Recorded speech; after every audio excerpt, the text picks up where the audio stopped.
Contextualización de familia, entorno y vivienda. Hernán Guido Márquez Montoya. ¿Sabe lo que me preguntó un día mi papá? Que qué me había puesto ese nombre tan feo.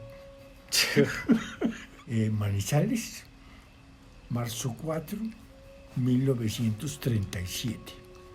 Era un hogar que vivíamos en mucha pobreza, porque éramos 11 hijos. Y mi papá trabajaba en un pueblo por allá como a 300 kilómetros de Bogotá y nos mandaba lo que podía, pero aún así nos pudimos hacer a una casa propia y eso fue la salvación. Ramón Márquez Salazar. Él nació en un pueblo que se llama Pácora Caldas. Él era una persona muy fría, muy fría. ¿Cómo sería de fría en cuanto emocionalmente? Y él no manifestaba amor de ninguna clase. Una vez lo tuvimos 20 días en mi casa y ni siquiera quiso aprender el nombre de mis hijas. Mi papá tenía, a nosotros nos decían que era un almacén. Eso no era ningún almacén, era una tienda de productos que en ese tiempo se llamaban, se me olvidó el término, en todo caso era comestible. Maruja Montoya, Maruja, no, en Santa Rosa de Cabal, Caldas. Ahí tengo recuerdos tristes y recuerdos agradables. Y ella se agobió con la situación económica y no pudo hacernos felices desde el punto de vista. Por ejemplo, en mi casa no había nevera, no había automóvil y no había agua caliente. Por ejemplo, un día pedí yo plata para poder comerme un salpicón. ¿Y sabe lo que dijo mi mamá? Le damos para el salpicón, pero hoy no puede venir a almorzar a casa. En la década de los 30, Eduardo Santos es elegido presidente de la República sucediendo a Alfonso López Pumarejo. Hay un 41% de analfabetismo en el país. La población asciende a casi 10 millones de habitantes. Estalla la Segunda Guerra Mundial, por lo que Colombia confisca propiedades de ciudadanos italianos y alemanes. Bueno, en la casa hay una cosa muy positiva que vale más que todo el dinero del mundo. Todos son muy inteligentes, todos, incluyéndome a mí. No me quedo atrás. Hay tres ingenieros de la Universidad de Tennessee en Estados Unidos.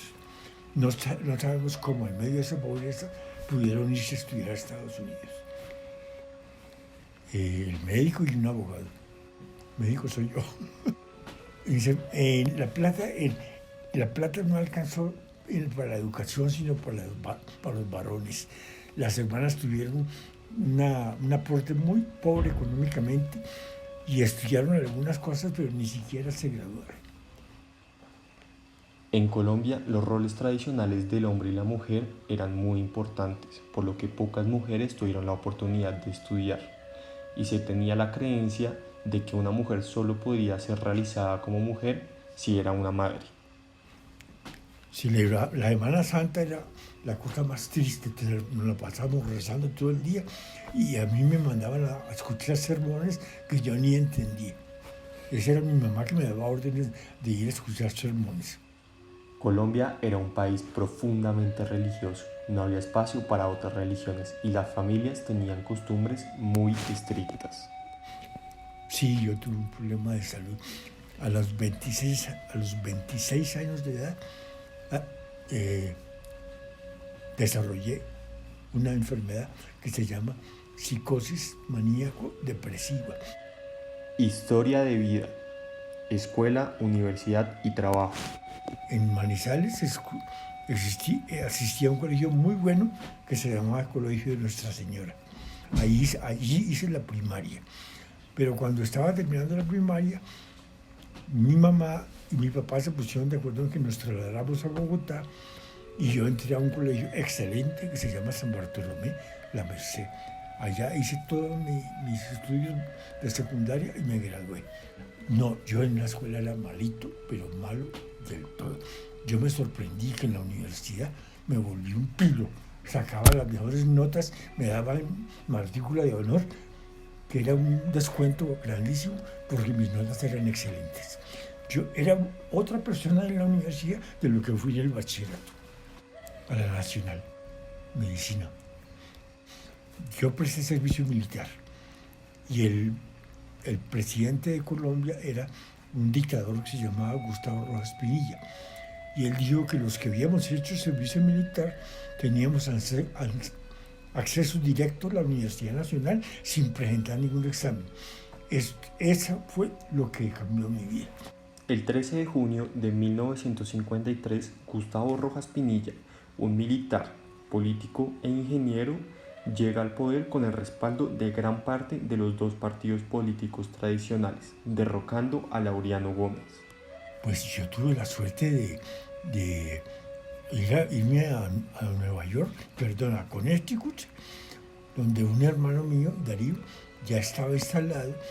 Allá aprendí el inglés, allá tomé los exámenes necesarios y presenté los exámenes que exigen a médicos graduados en países diferentes a Estados Unidos. Los aprobé y ahí para adelante mi sueldo se subió tremendamente. Me metí al ejército de Estados Unidos y me convertí en capitán. Siendo capitán me enviaron a Corea. En Corea conocí y visité, estaba en Japón y en Corea. Y eso fue un cambio radical para mi vida. Yo inclusive aprendí a hablar coreano al punto que podía tomar la historia clínica de un paciente hablando en coreano. Recuerdos, opiniones y últimos pensamientos. Yo estaba muy pequeño, como de 10 años, cuando murió Jorge Eliezer Gaitán. Lo mataron. Cuando lo mataron, se rebeló el pueblo contra todo y por mi casa pasaban con unos machetes así de grandes y le hacían así a los ladrillos de la verja. Los conservadores también eran casi ninguna diferencia. Solamente me acuerdo que decían en qué se parecen los conservadores a los toreros, en que rezan antes de matar. Jorge Eliezer Gaitán era un abogado bogotano, miembro del Partido Liberal, que fue candidato a la presidencia del país. Reveló el suceso de la masacre de las Bananeras y fue asesinado el 9 de abril de 1948. Esto dio inicio a la época de la violencia. Pues es una tristeza que este país produzca tanta cocaína. Pero toda esta cocaína, ¿sabes a dónde va a dar? A las narices de los gringos. Sí. Toda la cocaína que se exporta acaba en las calles de Estados Unidos y en las narices de los norteamericanos. A mí me parecía la violencia terrible, se cometían una cantidad de injusticias. A una mujer le mataban el bebé que tenía en el útero y le metían un gallo muerto. Eso me parecía horrible. Qué forma de tratar a una persona, a un ser humano, aunque esté muerto. No me ha tocado vivir guerra, pero tristemente soy testigo por lo que leo y veo en las noticias de la guerra que afectó a Colombia por tantos años, la guerra con las FARC. Las FARC se acabaron gracias al presidente Juan Manuel Santos, que por eso Suecia le concedió el Nobel de Paz. Los mejores presidentes para mí fueron Alberto Lleras Camargo y Carlos Lleras Restrepo. Ernesto Samper lo eligió el narcotráfico. Le financiaron la campaña vendiendo cocaína. Entonces él dijo, cuando le dijeron que le estaba entrando plata a la campaña, dijo, será a mis espaldas. Y un caricaturista sacó la foto de Samper con las espaldas llenas de narcóticos.